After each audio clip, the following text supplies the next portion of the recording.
Ito na ang bilo-bilo, tapos nang lutuin. Ngayon ay titikman na natin. Yummy, yummy, yummy.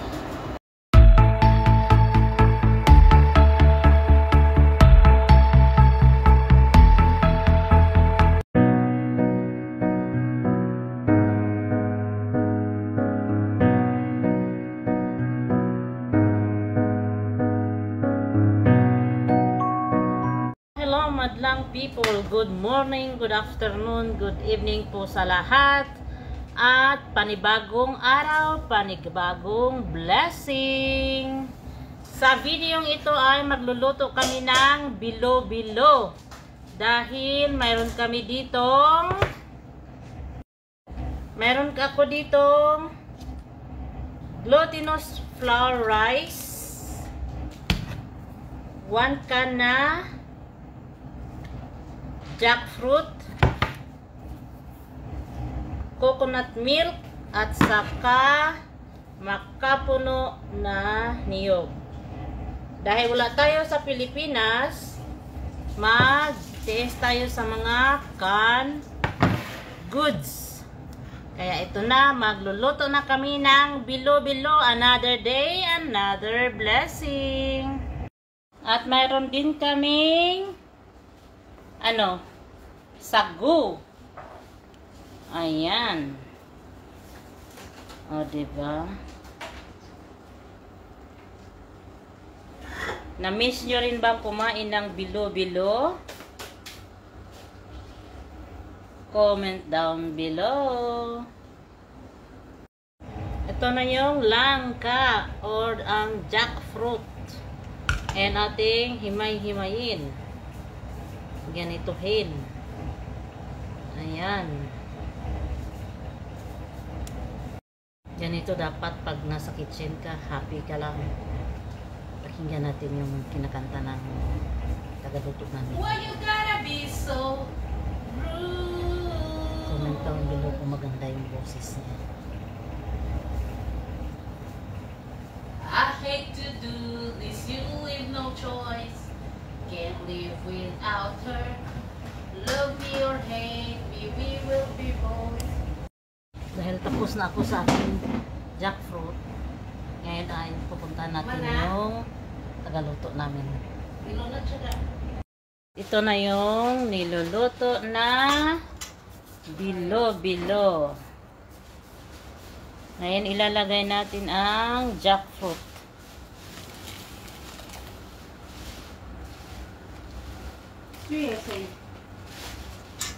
Ayan. O, diba?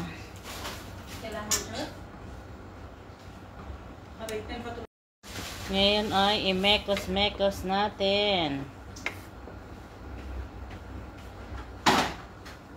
Fatima? O, diba? At ito yung ginagawa niyang bilog-bilog. Glutinous rice. Ayan na siya.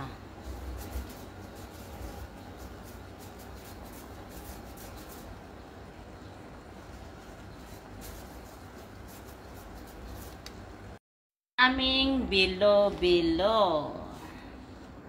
Pwede na ako. Ayan na. Ganun na yung sago.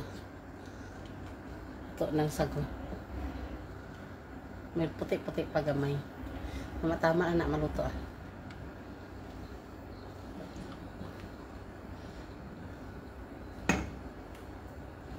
Lagyan niya ng coconut milk. Dahil andito tayo sa ibang bansa, walang fresh, lahat ay nasa lata. Babawi na lang tayo pag umuwi tayo ng Pilipinas.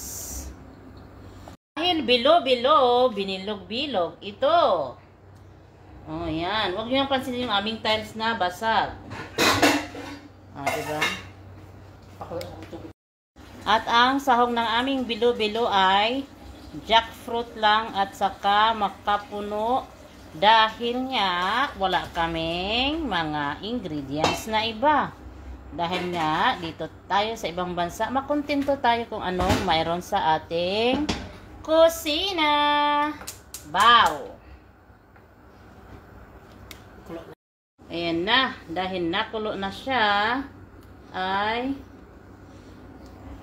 ilulunod na ang mga binilog-bilog.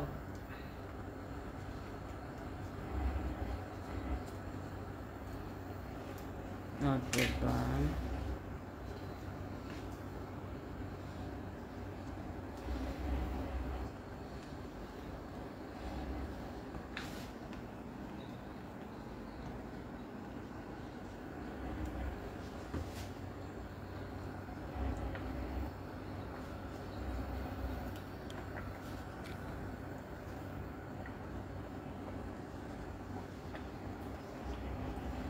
Wala yung music.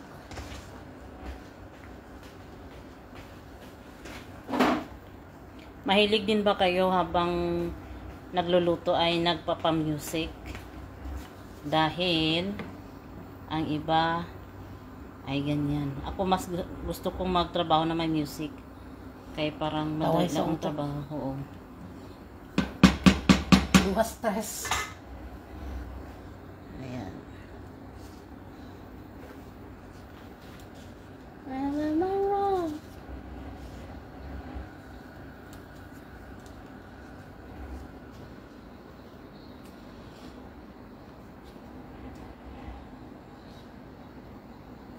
Sa Pilipinas, makakain ka lang ng bilo-bilo pag may mga occasion.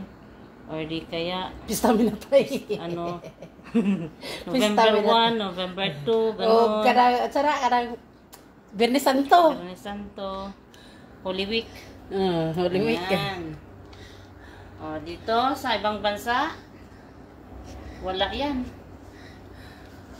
Kung manamis mong kumain, edi bumili sa Jamia at magluto. Ang mahal kasi ng serve sa ano? Sa city.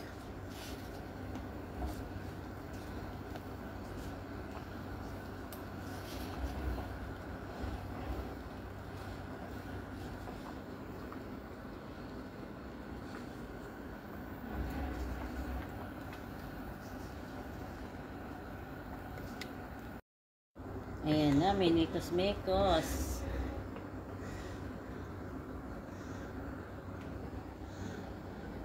Diba? Sarap. Ang ganda ng itsura. Look.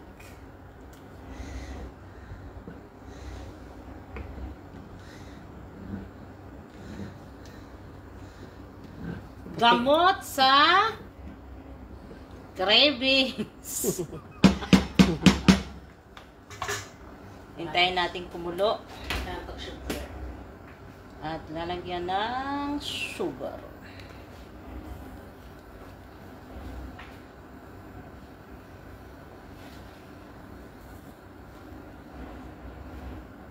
Iba may minekos-mekos dahil nilagyan ng sugar. Kalamay na puti kung sa Ilonggo.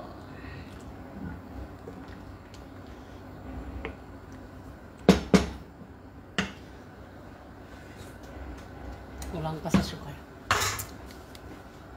Ayan na oh, yung binilog-bilog na ano ay nasa taas na lahat.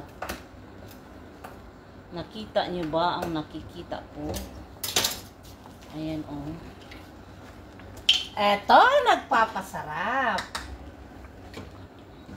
Oh, Ang makapuno. dama kapuno.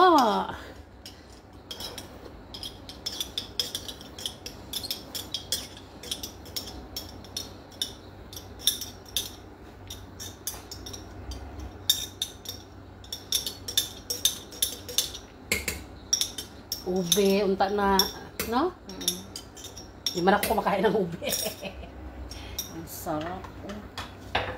Nasa taas na ang lahat.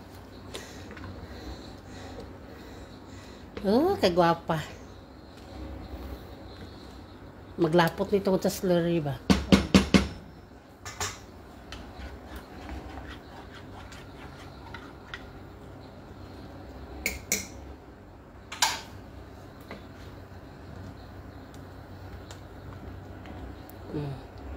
Sugod na siya glapot.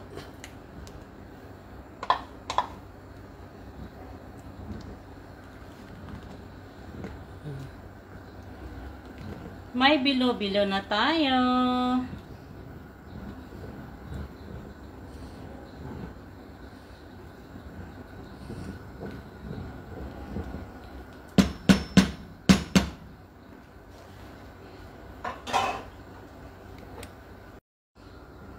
Anong masasabi niyo? Masarap or hindi?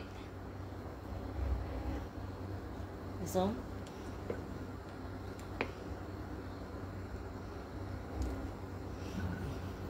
ano na? Na-zoom na. Nasubrahan na ikaso na.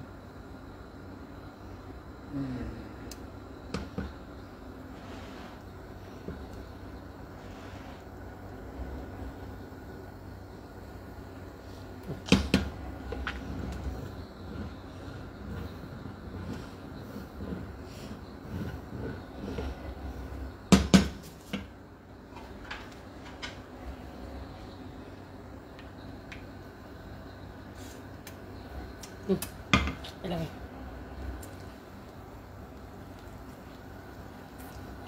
Ika na. Ano ng gata, no? Sarap siya. Tama lang na ang tamis niya. Tamis, oh. Ano pa na lang ang pilit kong luto na. Pilit gid. Luto na.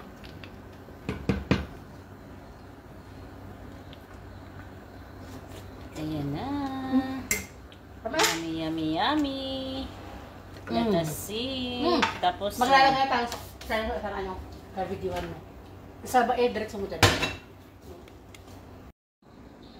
ayan.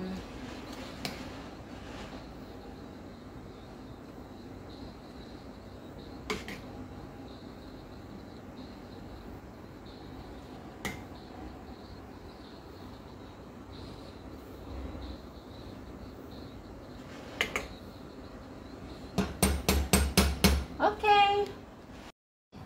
Ito yung bilo-bilo. Ngayon titikman na natin.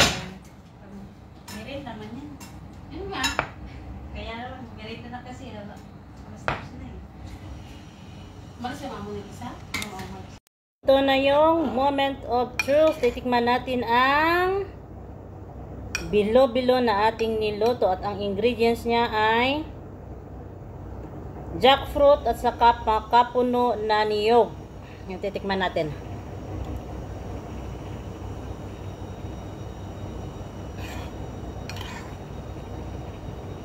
Masarap siya, promise.